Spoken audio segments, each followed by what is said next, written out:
Augustus rode back to camp a little after sunset, thinking the work would have stopped by then. The cattle were being held in a long valley near the river, some 5 miles from town. Every night Cal went across the river with 5 or 6 hands and came back with 200 or 300 Mexican cattle, longhorns mostly, skinny as rails, and wild as deer. Whatever they got branded the next day with the part of the crew that had rested during the hard end of the work. Only Cal worked both shifts. If he slept, it was an hour or 2 before breakfast or after supper. The rest of the time he worked, and as far as anyone could tell, the pace agreed with him. He had taken to riding the hell-bitch 2 days out of 3, and the mare seemed no more affected by the work than he was. Bolivar had not taken kindly to being moved to the straggly camp out in the brush with no dinner bell to whack or crowbar to whack it with.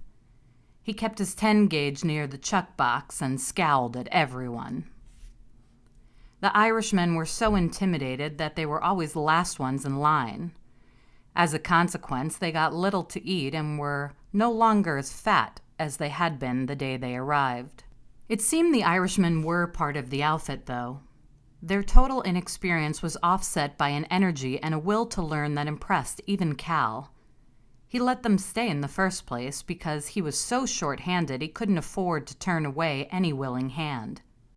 By the time more competent men arrived, the Irishmen had gotten over their fear of horses and worked with a will. Not being cowboys, they had no prejudice against working on the ground. Once shown the proper way to throw a roped animal, they cheerfully flung themselves on whatever the ropes drug up to the branding fire, even if it was a 2-year-old bull with lots of horn and a mean disposition. They had no great finesse, but they were dodged and would eventually get the creature down. The willingness to work on the ground was indispensable, for most cowboys would rather eat poison than be forced to dismount. They all fancied themselves ropers and swelled like toads if asked to do work they considered beneath their dignity. Since there were few goats to steal near camp, Bull's menu relied heavily on beef, with the usual admixture of beans.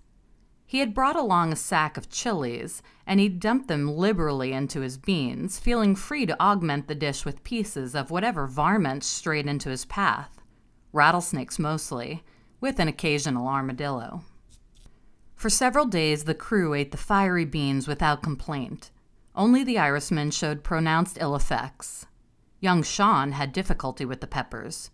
He could not eat the beans without weeping, but with all the work, his appetite raged to such a point that he could not avoid the beans. He ate them and wept. Most of the crew liked the boy and had decided to treat his frequent weepings as a simple, mild aberration related in some way to his nationality. Then one day Jasper Fant caught Bolivar skinning a rattlesnake. He assumed Bolivar was merely going to make himself a rattlesnake belt, but he happened to turn around as Boyle sliced the snake right into the stew pot, a sight which agitated him greatly. He had heard that people ate snake, but had never expected to do so himself. When he told the other hands what he had seen, they were so aroused that they went to hang Bolivar on the spot, or at least rope him and drag him through the prickly pear to improve his manners. But when they approached Augustus with the information about the snake, he laughed at them.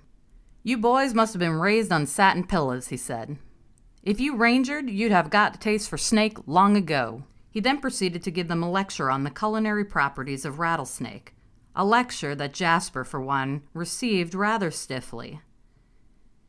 It might be superior to chicken, rabbit, and possum, as Gus claimed, but that didn't mean he wanted to eat it. His visits to the stew pot became a source of irritation to everyone. He would fish around in the pot for several minutes, seeking portions of meat that he could feel confident hadn't come from snake. Such delicacy exasperated the rest of the crew, who were usually so hungry by supper time they could ill abide waits. Cal and Jake rode in while Augustus was eating. The sight of Gus with his plate full put Jake in a low temper, since he himself had handled branding irons all day while Gus had amused himself in town and stayed fresh. They had branded over 400 cattle since sunup. enough to make Jake wish he had never brought up the notion of taking cattle to Montana. "Hello, girls," Augustus said. "You look like you've done some heavy laundry. Wait until I finish my beef and I'll help you off your horses." "I don't want off mine," Jake said. "Hand me a plate and I'll eat on the way to town." Cal felt irritated. It was the first full day Jake had put in since work started, and mostly he had lazed through it. "Why? Must you go?" he asked, trying to keep it mild. "We're going to make our last drag tonight. We have to get started, you know." Jake dismounted and walked over to the grub, pretending he hadn't heard. He didn't want an argument with Cal if he could avoid one. In truth, he hadn't been thinking very far ahead since drifting back to Lonesome Dove. He had often thought of the fortune that could be made in cattle in Montana, but then a man can think of a fortune without actually having to go and make one. The only good thing to be said for trailing cattle that far north was that it beat hanging out in Arkansas or rotting in some jail. Then there was Lori. So far she hadn't had a single fit, but that didn't mean she wouldn't if she found out he was leaving. On the other hand, he couldn't very well take her. No one in his memory had ever tried to bring a woman onto one of Cal's camps. It was all vexing, having decisions to make and yet having no time to think them through. He got himself a hunk of beef, of the old Mexican's peppery stew, and went back to where Cal and Gus were sitting. He felt distinctly irritated with Cal. The man never seemed to need any of the things other humans needed, like sleep or women. Life for Cal was work, and he seemed to think everyone else ought to see it that way. "Why, Jake, you look plumb grumpy," Augustus said, when Jake sat down and began to eat. "Honest work doesn't agree with you, I guess." "No, I'm about as cooked as this beef," Jake said. Newt and the two Irishmen were holding the herd. The Irishmen were particularly good night herders because they could sing. Their melodies seemed to soothe the cattle. In fact, the whole camp enjoyed the Irish singing. Newt couldn't sing a lick, but he had rapidly developed into such a skilled cowhand that Cal felt a little guilty for having held him back for so long. "I'm sure partial to the evening," Augustus said. "The evening and the morning. If we just didn't have the rest of the darn day, I'd be a lot happier." "If we have a good drag tonight, we can start north on Monday," Cal said. "How does that suit you, Jake?" "Oh, fine," Jake said. "But you boys don't have to try and suit me with your drive. I've been thinking of spending some time in San Antonio." "That's a big disappointment," Augustus said. "It's a long way to Montana. I was counting on you to keep up the conversation." "Well, count again," Jake said, deciding on the spot he wouldn't go. Cal knew there was no point in reminding Jake that the whole drive had been his idea. The man was willful as a child in some respects. Show him what he ought to do, and he would dig in his heels and refuse. It was particularly irritating in this instance because nobody in the outfit had ever been farther than North Kansas. Jake knew the country and could be a big help. "Jake, we wish you'd come," he said. "We're relying on you to help us choose the route." "No, Jake don't like to help his compañeros," Augustus said. "He got his own fancies to cultivate. The fact that he caused all this don't mean a thing to him." "Did I cause it?" Jake said, trying to keep the talk light. "Of course you caused it," Augustus said. "Who said it was Montana as a cowsman's paradise?" "Well, it is." "Then you should have picked a cattleman to mention it to," Augustus said. "Not two old laws like us." "Hell, you're cattlemen now," Jake said. "All it takes is cows." "Are you aiming to marry Lori?" Augustus asked, changing his tact. "Marry her?" Jake asked, astonished. "Why would I marry her?" "You could do worse," Augustus said. "An old scamp like you is apt to break down any time. It would be nice to have a young woman who'll rub your back and bring you soup." "No, he just likes them brown horrors," Needles said. Needle kept a solemn look on his face at all times, seldom varying his expression. "Gus, I've heard it said you like a fancy for a woman yourself," Jasper Fant said. "I wouldn't have suspected it in a man as old as you." "What would you know about anything, Jasper?" Augustus said. "Age don't slow a man's whoring. It's lack of income that does that. No more prosperous than you look, I wouldn't think you'd know much about it." "We oughtn't talk this way around these young boys," Bert said. "I doubt one of 'em's even had a poke, unless it was at a milk cow." A general laugh went up. "These young'uns will have to wait till we get to Ogalla," Augustus said. "I've heard it's the Sodom of the plains." "If it's worse than Fort Worth, I can't wait to get there," Jasper said. "I've heard there's whores you can marry for a week if you stay in town that long." "It won't matter how long we stay," Augustus said. "I'll have skinned all you boys of several years' wages before we get that far. I'd skin you out of a month or two tonight if somebody would break out the cards." That was all it took to get a game started. Apart from telling stories and speculating about whores, it seemed to Newt that the cowboys would rather play cards than anything. Every night, if there were as many as 4 who weren't working, they spread a saddle blanket near the campfire and played for hours, mostly using their future wages as money. Already the depths where existed were so complicated it gave Newt a headache to think about them. Jasper Fant had lost his saddle to Dish Bogut, only Dish was letting him keep it and use it. "A man dumb enough to bet his saddle is dumb enough to eat gourds," Mr. Gus had said when he heard about that bet. "I have et okra," Jasper replied, "but I have never yet et no gourd." So far, neither Newt nor the Rainey or Spettle boys had been allowed to play. The men felt it would be a little short of criminal to bankrupt young men on the outset of their careers. But sometimes, when nobody was using the deck, Newt borrowed it, and he and the others played along themselves. Sean O'Brady joined in. They usually played for pebbles, since none of them had any money. Talking to Sean had made Newt curious about Ireland. Sean said the grass was as thick as a carpet there. The description didn't help much for Newt. He had never even seen a carpet. The Hack Creek outfit possessed no rugs of any kind or anything that was green. Newt had a hard time imagining how a whole country could be covered with green grass. "What'd you do in Ireland?" he asked. "Mostly dig spuds," Sean said. "But aren't there horses and cows?" Newt asked. Sean thought for a moment, but could only remember a dozen cows in the vicinity of his village, which was near the sea. He had slept beside their own old milk cow on many a cold night, but he figured if he tried to lie down beside one of the animals they called cows in America, the cow would be 50 miles away before he got to sleep.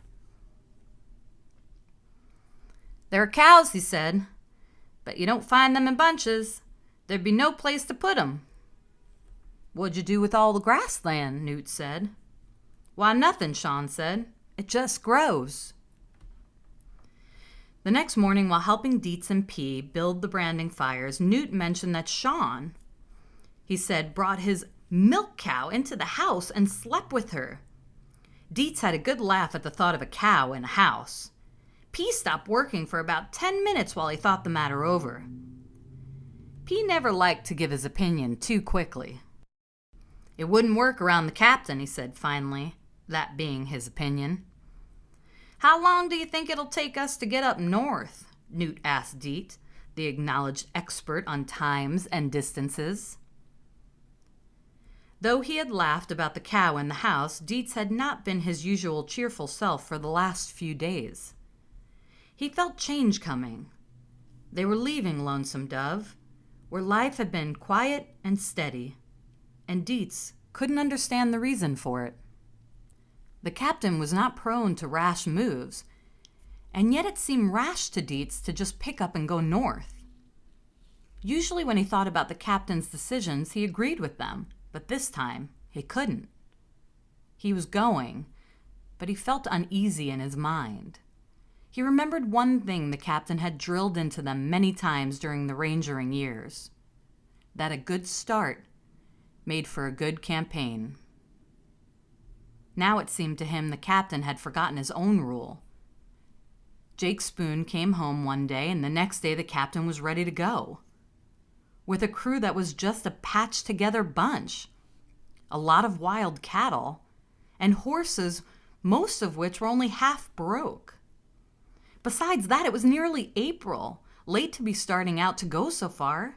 He had been in the plains in summer and seen how quickly the water holes dried up. Deets felt a foreboding, a sense that they were starting on a hard journey to a hard place. And now there was the boy, too excited about the prospect to keep his mind on the work. "Chop them sticks," Deets said. "Don't worry about the time, it'll be fall, I expect, before we get there." Deets watched the boy, hoping he wouldn't chop his foot off cutting the wood. He knew how to handle an axe, but he was forgetful once he got his mind on something. He didn't stop working. He just worked absently, thinking about something else. They were friends, though, he and Newt. The boy was young and had all his hopes, while Deets was older and had fewer. Newt sometimes asked so many questions that Deets had to laugh. He was like a cistern from which the questions flowed instead of water. Some Deets answered and some he didn't. He didn't tell Newt all he knew. He didn't tell him that even when life seemed easy, it kept on getting harder. Deets liked his work. He liked being part of the outfit and having his name on the sign. Yet he often felt sad. His main happiness consisted of sitting with his back against the water tank at night, watching the sky and the changing moon. He had known several men who blew their heads off, and he had pondered it much. It seemed to him it was probably because they couldn't take enough happiness just from the sky and the moon to carry them over the low feelings that came to all men. Those feelings hadn't come to the boy yet. He was a good boy, as gentle as the gray doves that came to peck for gravel on the flats behind the barn. He would try and do any task that was asked of him, and if he worried over much, it was that he wasn't good enough at his work to please the captain. But then the whole outfit worried about that. All at least except Mr. Gus. Deets himself had fallen short a few times over the years and had felt the captain's displeasure afflict him like a bruise. "I swan," Pete said. "Jake slipped off again. He sure didn't take to Brandon." "Mr. Jake, he don't take to work," Deets said with a chuckle. "It didn't have to be Brandon." Newt went on chopping wood, a little bothered by the fact that Jake had such a bad reputation with the men. They all considered him to be a man who shirked his duties. Mr. Gus worked even less, and nobody seemed to feel that way about him. It was puzzling, and to Newt's mind, unfair. Jake had just returned. Once he got rested, perhaps he'd be more interested in the work. While he was puzzling about it, he took a bad swing with the axe, and a piece of mesquite he was trying to split flew right up and almost hit Deets in the head. It would have, except Deets had evidently been expecting such an accident. He quickly ducked. Newt was embarrassed. At the moment he had made the slip, his mind had drifted to Lorena. He was wondering what spending a day with her would actually be like. Would they just sit in the saloon playing cards, or what? Since he had not spoken to her, it was hard for him to know what the two could do for a whole day. But he liked to think about it. Deets didn't say a word or even look at Newt accusingly, but Newt was still mortified. There were times when Deets seemed almost to be able to read his mind. What would he think if he knew he had been thinking about Lorena? After that, he reminded himself that Lorena was Jake's woman and tried to pay better attention to splitting the tough wood.